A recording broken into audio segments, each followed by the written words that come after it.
It can be lonely at the top. We all know what it's like to lead and own a business and wanting to scale, but finding yourself at a glass ceiling. That is where the power of collaboration and connection comes in. Hi, I'm Natasha Milani. I'm an expert at helping businesses and business owners harness the power of collaboration to connect, scale and grow. I am passionate about collaboration and I believe no one executes alone. We all do better when we do it together. Welcome to this Power of Collaboration podcast. It's wonderful to have you here. I hope you get the inspiration and information you need to harness the power of collaboration to break through your glass ceilings.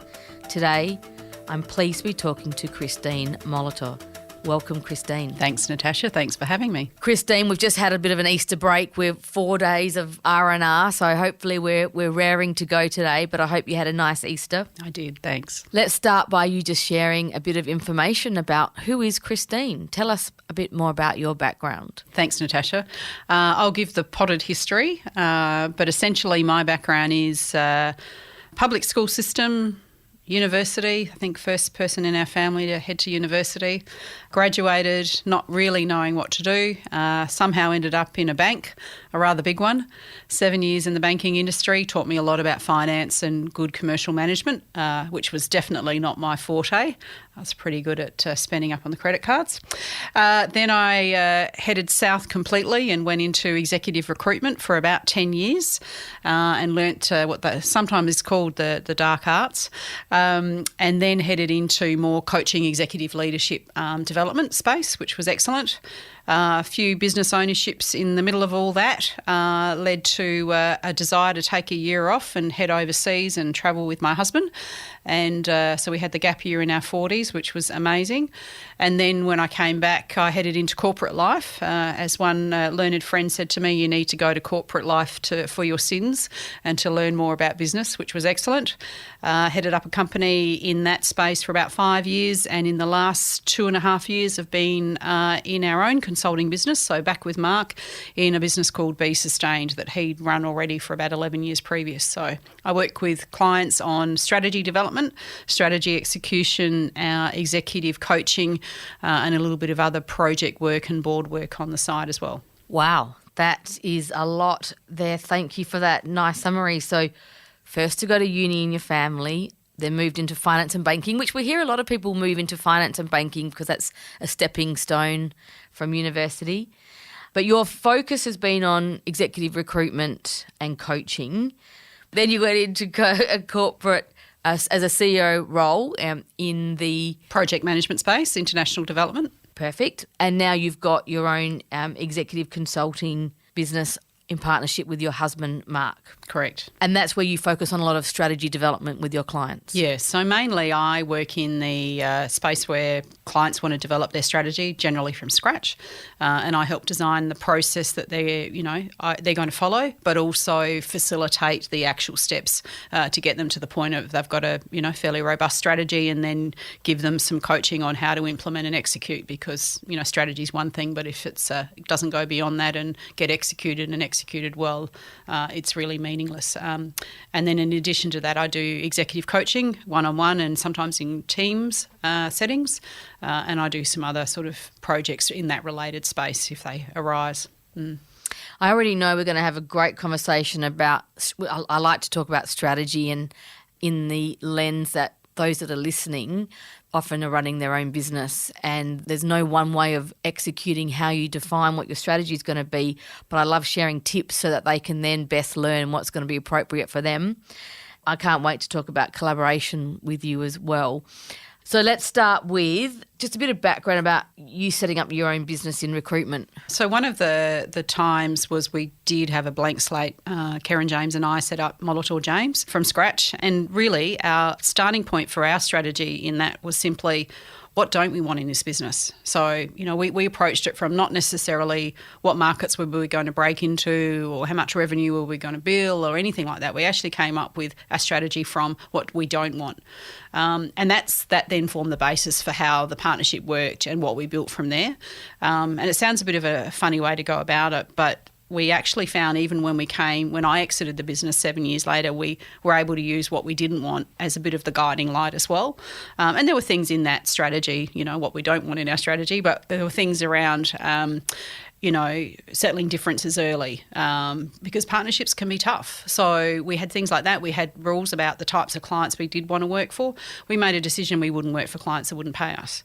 Now, that might sound ridiculous. Of course you wouldn't. But we did. We had some clients that genuinely struggled, and we worked them through that. But we had other clients that I think, at times just wanted to pay us slow because it suited them. So, we had things like that which were a part of our strategy to start with. But, yeah, starting out on your own from a blank slate is not easy. We went through the GFC 2 years into our partnership, and we kept the business, we kept our houses, and we kept people employed. And we didn't miss a lease payment on our rent.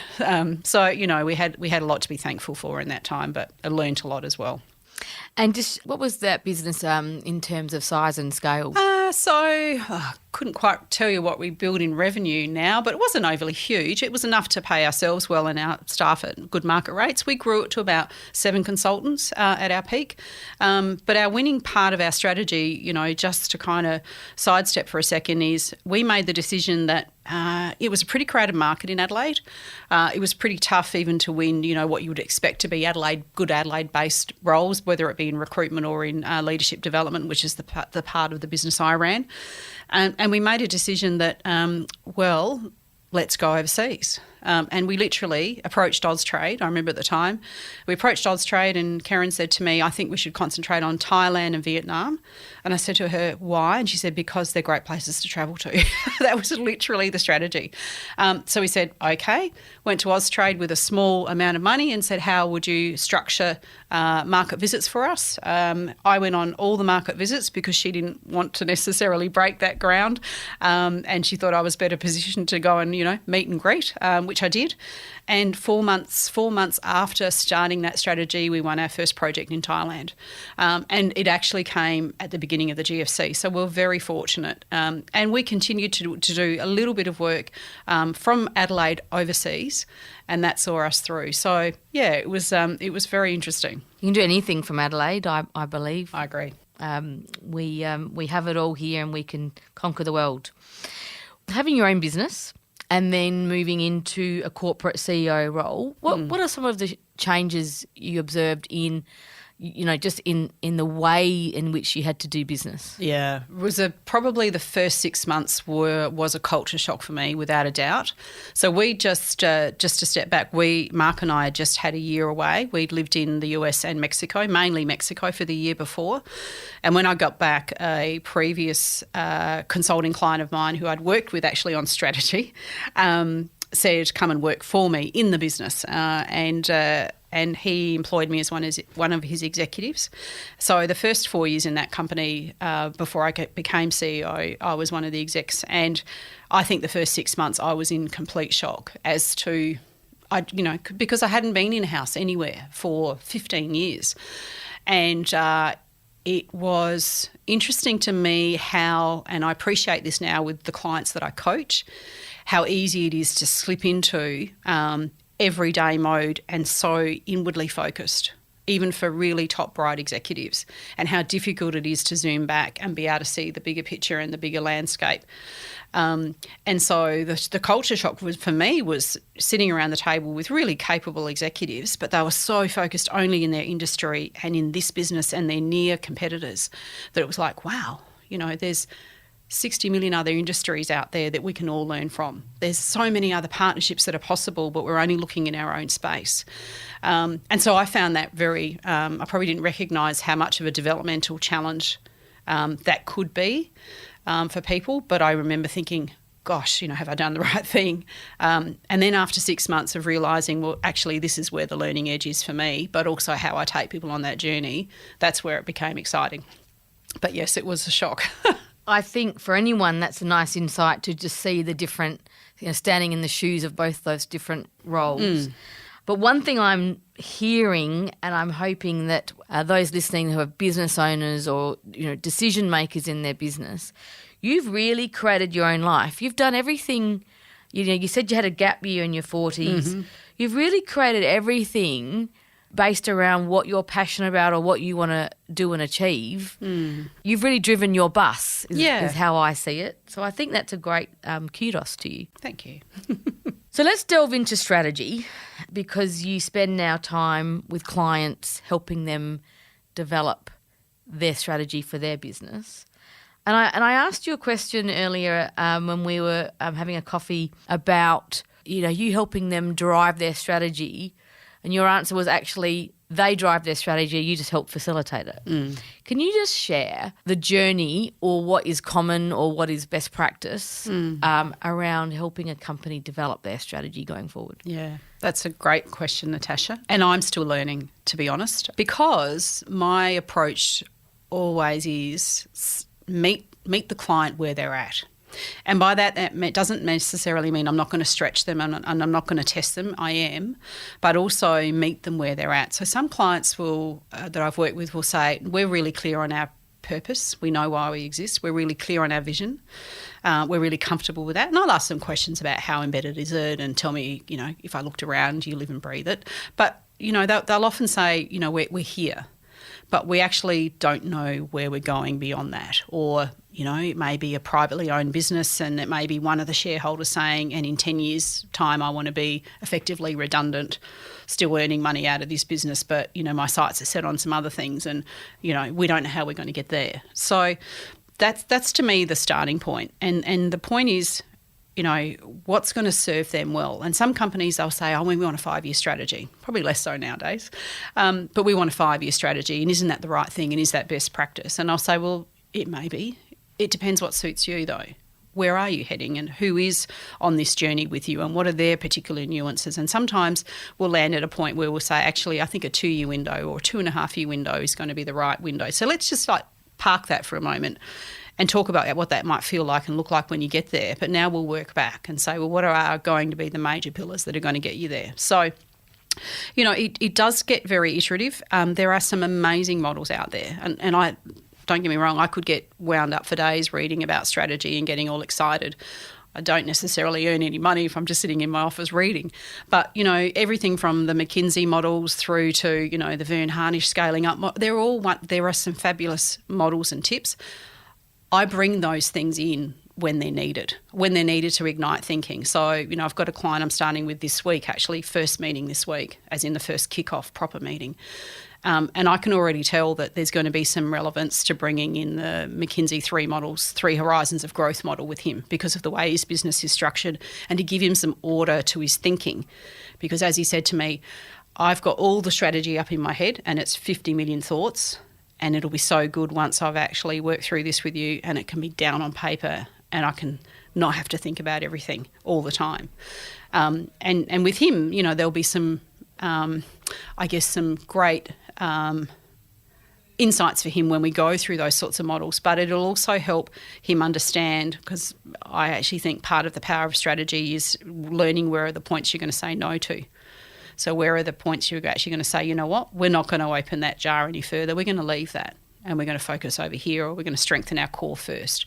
Long-winded way of saying sorry. I think there are just so many. I learn as much from the client and the process. And sure, there are things along the way which I know I will iterate and improve and take into the next scenario slightly differently. But every situation's different. And a lot of the clients I work with don't start with how am I going to broaden my own thinking and who else should I consult with or collaborate with, back to your point of this podcast, as I develop my strategy.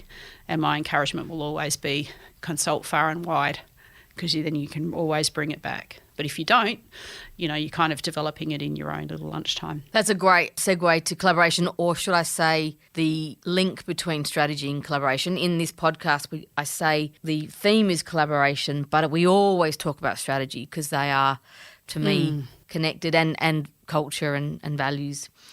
But let's talk about true collaboration and link it to that example you just said. I mean, I believe no one executes alone. You need to bring in experts when, you don't have that expertise yourself or in-house. Talk to me about collaboration in the context of executing strategy, and that process of defining your strategy. Who do you bring in when you don't want to be alone? Yeah, good one. So one of the recent examples I finished earlier this year, which we worked through most of last year with this client. So 3 business partners, private company based in Adelaide, very successful, good amount of work both here and interstate, but wanting to grow and get a basically a bigger size of the business so that there are longer term financial rewards for those that are the founders, I guess is the best way to put that model.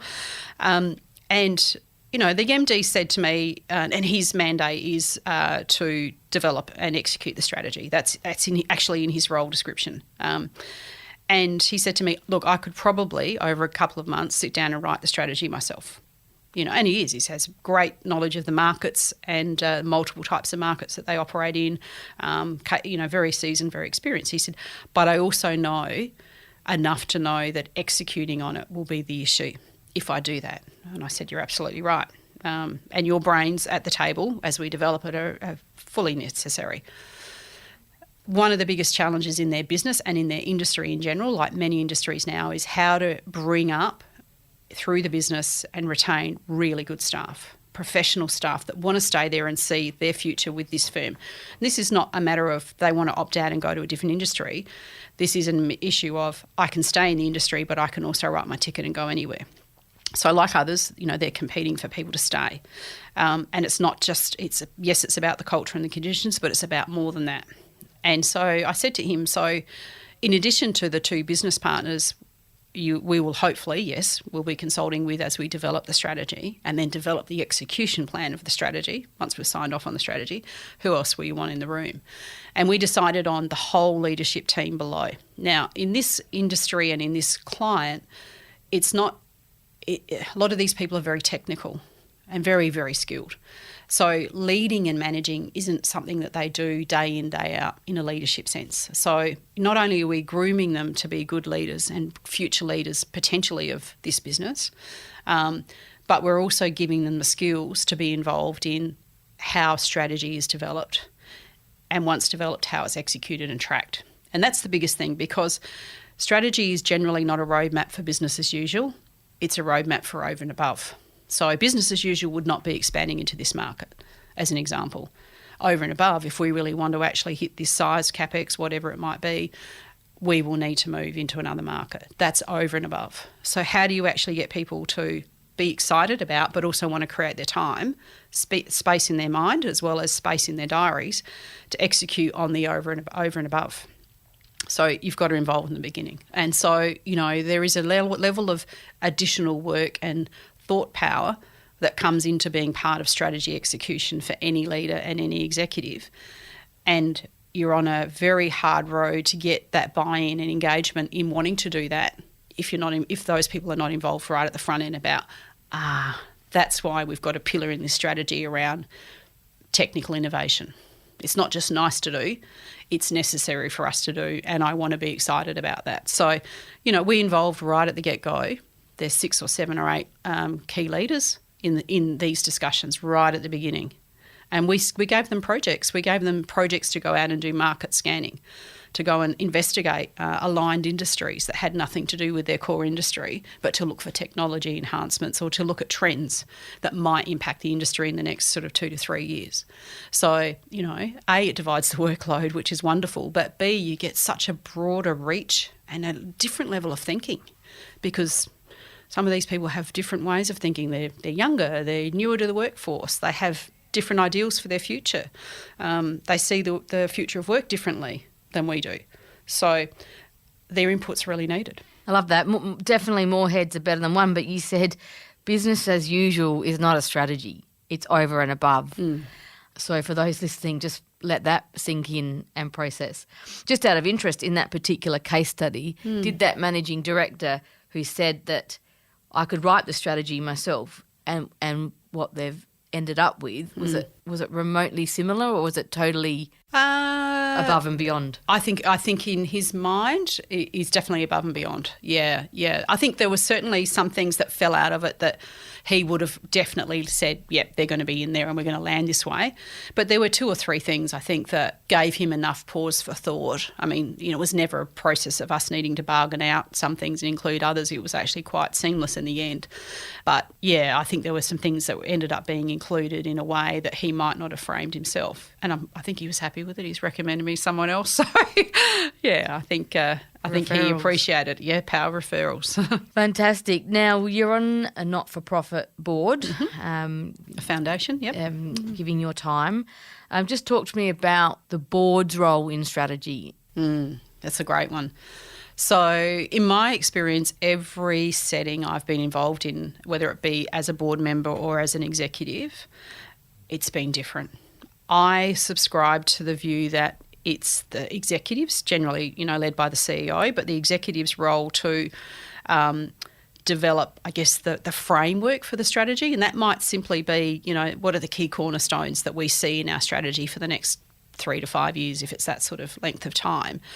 But to be reflecting that back to the board, and the board to be reflecting back to the executive team through the CEO, the desires and the wishes of depending on what the constitution is, but the shareholders or the members that it represents. So I do see, and in the instance of the Foundation, Women's and Children's Hospital Foundation board I'm on, it is very much a collaborative setting. We have a very well-equipped but lean board, and we have a very well-equipped but very lean executive team, as you would generally expect in a foundation sort of setting.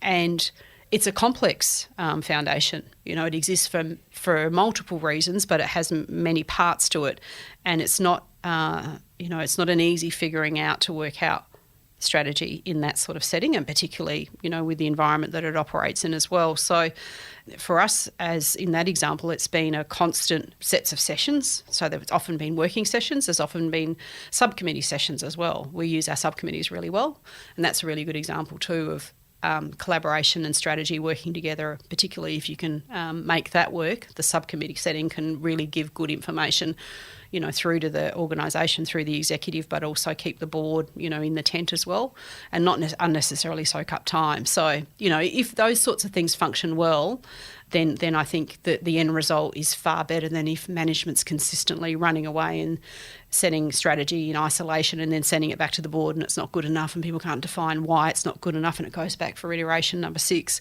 and people just get worn out and tired and don't really know what they're shooting for. So, those things never really, let alone the documentation of it, never really works, but far less the execution of strategy is pretty much not set up to succeed. So I think it's got to be that kind of constant reflecting back, iterating, discussion, and then at some point, you do need to land on, okay, this is how we're going ahead. Because a good execution process will always involve the constant review back. How are we tracking? Do we need to change tact? Are our paths in our strategy still valid? And that's what you build in as well. Let's delve into a few more examples of collaboration. You've mentioned some already, but can you share some really nice, meaty examples of collaboration you've seen that maybe were beyond what you'd normally expect? Yeah, the one that really springs to mind, and it's not a journey I've stayed on because it was back in my corporate role, but if I go back a step, so part of our strategy, probably 2 years into my role as CEO, this is back in the corporate role, we decided to do something a little bit risky for a very traditional project management type business to also, dip our toe into innovation, and that might sound, really day-to-day for a lot of, our SA leaders, colleagues. But for this type of organisation, it was definitely not a comfortable fit, right? You win these big procurement contracts and you follow the project management methodology and deliver it and review it every XYZ period and, life's a very different feel in that sort of context. So to sort of dip our toe into sort of innovation and little types of spin-off businesses that may or may not work, different risk profile, right? We all know about that.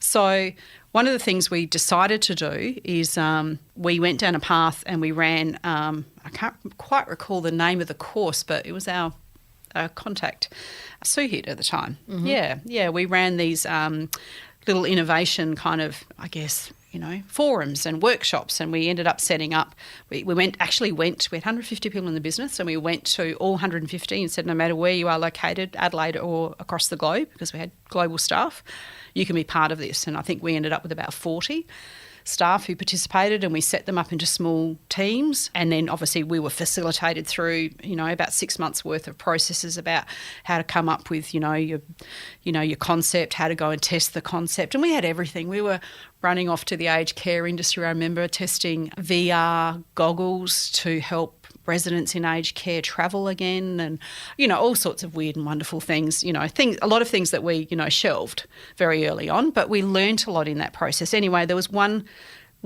particular team that I wasn't part of. We deliberately put people, particularly our executives, including me, on teams that didn't suit them.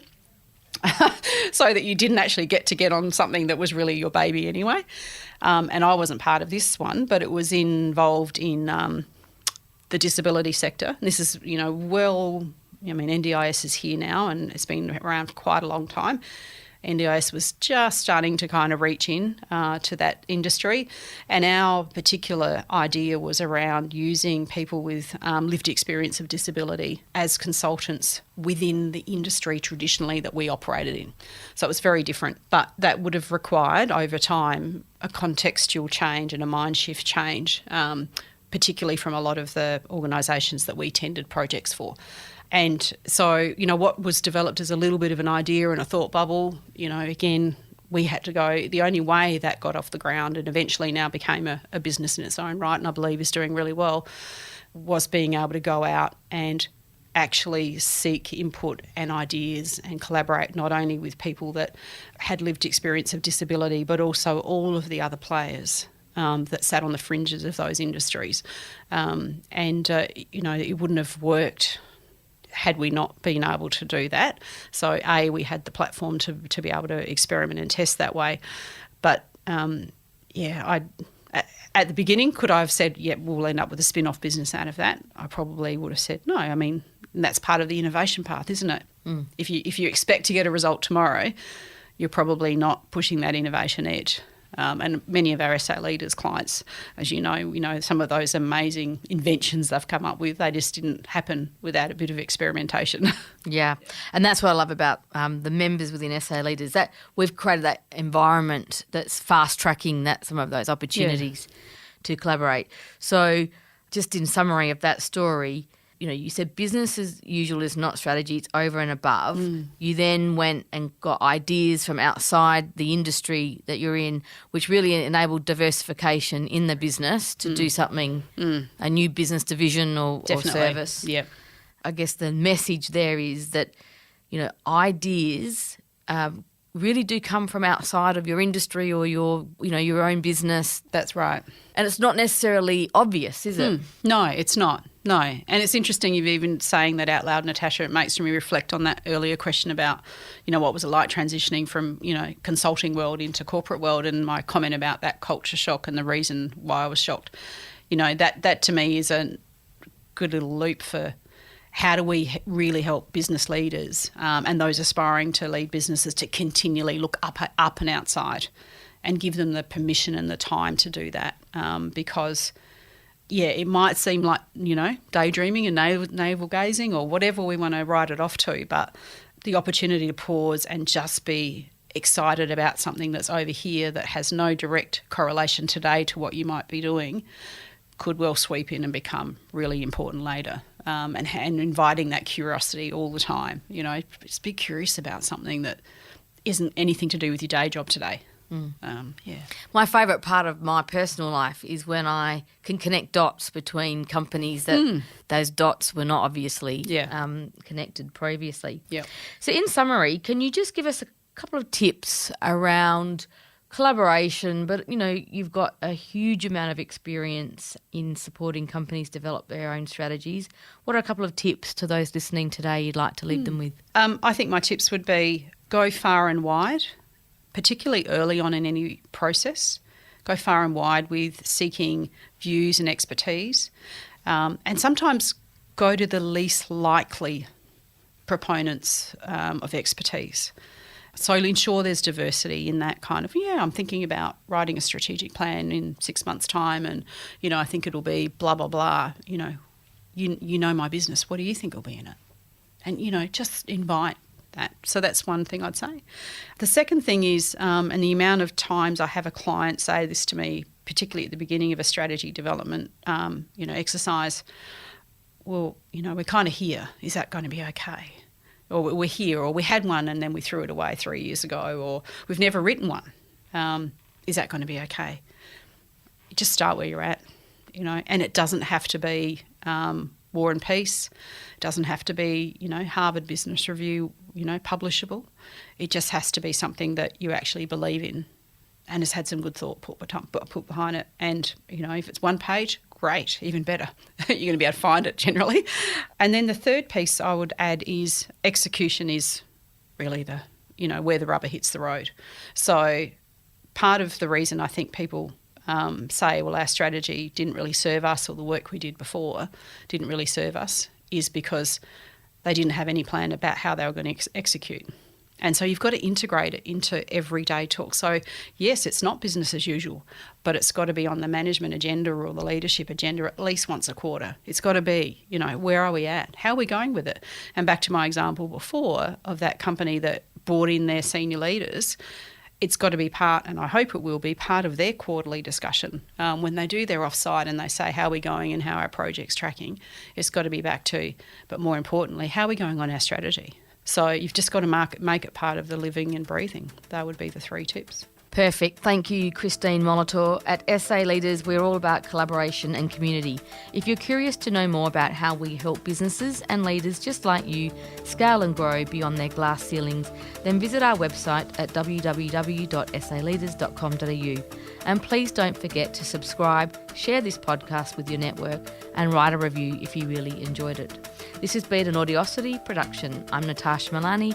I look forward to chatting with you next time. Happy connecting.